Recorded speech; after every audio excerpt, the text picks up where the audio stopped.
Assalomu alaykum, mening oshxonam kanalining obunachilari. Bugun sizlar bilan KFC tayyorlashni o'rganamiz. Sizlarga tovuq qanotchalari, 3-4 dona chesnok bo'lagi, tuz, shirin priprava, achchiq priprava, kashnich urug'i, koreyskiy tuz kerak bo'ladi. Ishimizni tovuq qanotchalarini bo'lib olishdan boshlaymiz. Yaxshilab yuvib tozalab oldim. Endi mana bunaqa tirnog'i bo'ladi. Olib tashlaymiz. Kerak emas bizga bu joyi. Endi tovuq qanotchalarini bo'lib olamiz. Mana shunaqa qilib hammasini tayyorlab olamiz. Tovuqlarimizni bo'lib oldik.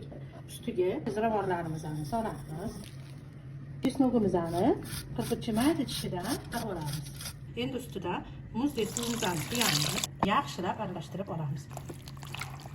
Ozgina murcham solamiz. Aralashtirib olamiz buni. Endi buni qopqog'ini yopib, muzlatgichga qo'yib qo'yamiz. Bir kecha muzlatgichda turadi, tayyor bo'ladi. Kamida 4-5 soat muzxonada turishi kerak. Oradan bir qo'l vaqt o'tdi. Tovuqimiz marinovka bo'ldi. Endi to'g'rachaga ko'proq qilib un solib olamiz. 2 osh qoshiqda to'la kukuruzli kraxmal, tapga ko'ra tuz solib aralashtirib olamiz. Tovuqlarimizni suvdan olamiz. Tovuqimizni suvdan ajratib oldik. Bu suvni tashlab olmaymiz, hali kerak bo'ladi bizga. Endi hamma tovuqlarimizni unga botirib olamiz. 6 tadan solamiz. Sekin astalik bilan hamma yog'ini bulg'aymiz. Unini qoqib boyiga olib qo'ygan suvimizga qaytib solamiz. Mana hamma yog'i tegib suvda turadi.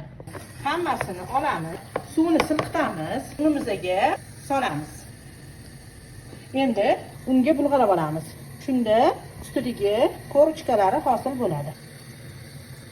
Mana endi unini qoqib yangamizga terib olamiz. Mana hammasini tayyorlab oldik. Endi oldindan qizdirib qo'ygan yog'imizni qizartirib qovurib olamiz. Mana bitta solib pishirib olamiz. Sal pasaytirsak, ichlari bilan yaxshilab pishadi. Mana chiroyli bo'lib qovurilyapti. Keyin azgina turadi. Keyin tepsilarimizni yog'ini silqitib olamiz. Oradan 20 daqiqa vaqt o'tdi.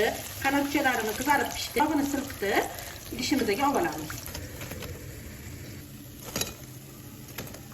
Qolganlarini ham xuddi shunaqa qilib pishirib olamiz. Mana azizlarim, KFC'larimiz tayyor bo'ldi. Juda ham mazali va qasildoq bo'lib chiqadi. Albatta siz ham shu uslubda tayyorlab ko'ring. Keyingi videolarda ko'rishguncha xayr, sog' va salomat bo'ling.